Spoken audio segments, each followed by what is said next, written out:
Hi and welcome to another video in which we're going to be taking a look at the Wild Unknown Archetypes deck and guidebook by Kim Kranz. This deck arrived this morning. I ordered it shortly after receiving the Wild Unknown Tarot. I've wanted the Wild Unknown Tarot for quite a while and I just wanted something to go alongside it to pair with readings. As you can see, it comes in a really chunky box and it says on the box, "Welcome to the Wild Unknown Archetypes. You will find within 78 circular cards in a round box and lavishly illustrated 224-page guidebook."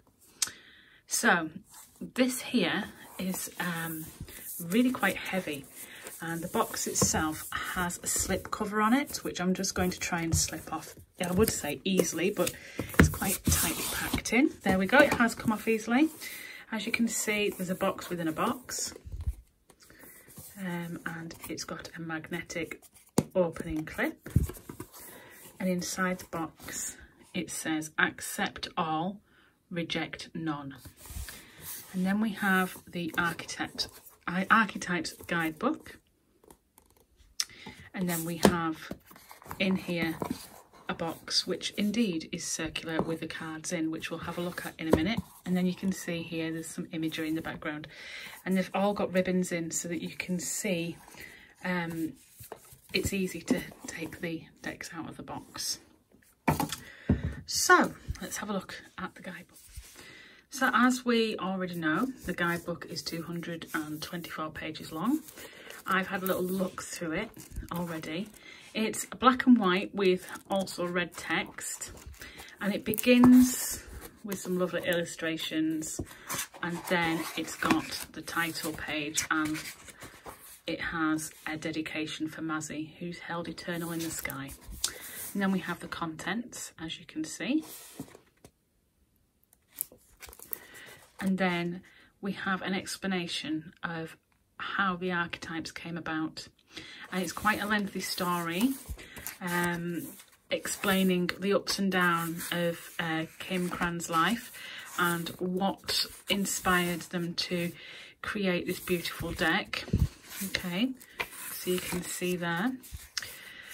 And then we have some information about the sphere of influence, and it explains about the archetypes and the spheres and the circles, and then the origin of the archetypes, and it says the origin of its kind is the first image, the inherited emerging pattern, the initial and eternal energy, the territory of where some of the cards are from, their qualities, their intentions, the archetypes versus stereotypes, and the sacred pairs that you do get throughout the deck.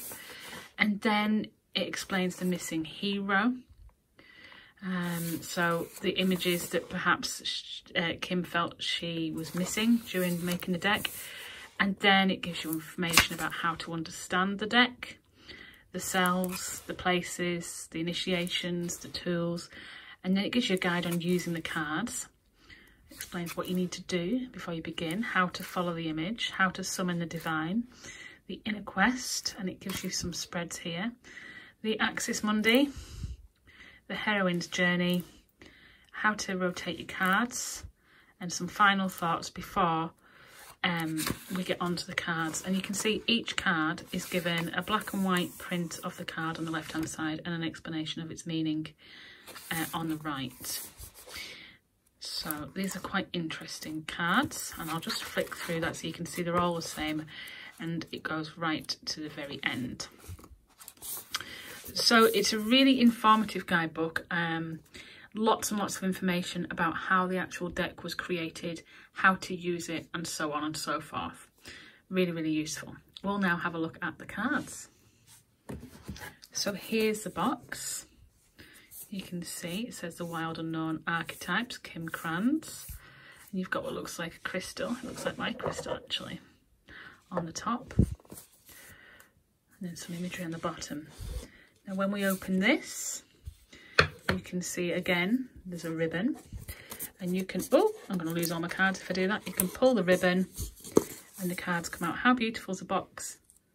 It looks like this piece of jewellery in the bottom of it. I love it. So here are the cards. If I was to describe the quality of the cards to you, they are quite bendy and quite thin, but they're matte. They're not shiny, so they're going to shuffle really nicely. I'll be honest with you, I've never shuffled a circular shaped deck before, so this is going to be a new challenge for me. But we'll have a look through the cards now. So the backing of the cards is black and white, and you can see the cards are numbered, and they each have a white border. This is number 1, the mother, and there is some imagery there. It looks like there's photographed imagery and drawn imagery around it. It's just beautiful. And then there's watercolour in the background. I love how this all goes together. It's just beautiful. Then we have the father. I'm yet to learn the meanings of these cards. I'm yet to read through the guidebook. The starborn. Oh, I love that with the egg. That's so pretty. The eternal child. We've got like, it looks like a flame there to the sun almost. And then this rainbow sphere and the hands around a circle, the eternal child. And then the orphan. It's quite just black and white with a little bit of pink there with the flower. The mentor. We've got the wise owl there flying through space in the nebula. And then we have the poet. Again, more watercolour there, the birds and the hands. I like these hands that are always around. And then we have the maiden. It's a very feminine card. The hunter. Oh, that looks like the Lloyd's TSB horse advert, doesn't it? I love that the sunbeams are coming towards the horse. The warrior. We have the skull there and the rainbow and the snake. The queen. Oh, it's very deep red. The cards are just beautiful. I love the font that's being used as well. The king. And it looks like there's a stamp seal on the hand there. The crone. The crow and a hand and the pentagram. The judge. It's very dark and light. Yin yang. Love it. The shapeshifter. Oh, it's quite an interesting card. I'm not quite sure what's meant to be there in the middle. I guess that's up to interpretation, isn't it? The shaman. The lover. That's beautiful. The siren. Oh, I love the pink and purple. The colour scheme for this is just unreal. The animal. This feels very Wild Unknown with just them black and white lines. And then this blue eye. The pilgrim. Oh, it's lovely. The mystic. Oh, I love this card. The creator. And we've got the paintbrush there. And again, these rainbows. The destroyer. The sustainer. There's always hands on these cards, so it seems, kind of surrounding the card, which is about right, because when I'm holding them, I'm surrounding the card. The healer. The comic. The unseen. It's a bit like one of them magic eyes, isn't it? The shadow. That's all just black and white. Oh, that's beautiful. The self. The one. The heart. The cave. Oh, I like the hands again going into the darkness, but you've got light there. The mountain. Now, Kim explains in her book, the guidebook, about how she kept getting these visualizations of a mountain and how she felt that the mountain was almost calling her through a dream before she created this deck. And I knew that somewhere in this deck there would need to be the mountain. And here it is. And then we have the river. Oh, this is lovely. And the ocean. Oh, that's gorgeous. And the forest. The desert. I'm so glad I got this deck. It's lovely. The bridge. The temple. That's beautiful, isn't it? It's like the pyramid stage on Glastonbury. I've said that before. I must have a thing about the pyramid stage. The dead end. Oh, that reminds me of Sleeping Beauty with all the thorns around the castle. All them thorns. The village. I don't know why that creeps me out a little bit. The empty room. Oh, that's interesting. The castle. Look at the pearls and the rose. The box. Another interesting idea there. The threshold. Interesting. The womb. And it's triangular. Do like that. And then we have the storm. I love the dark colours here with the splatters, if you will. It's really interesting, that thunder kind of going, there's the bolt of lightning going through. Yeah. Then we have the underworld. Oh, that's interesting. And the fault line. Like a fault line from an earthquake on the floor. And then we have the bar door. Surrounded by skulls in what looks like an eye. And we have the flame. I love that. Then we have the tear. That's just beautiful with the eye. The riddle.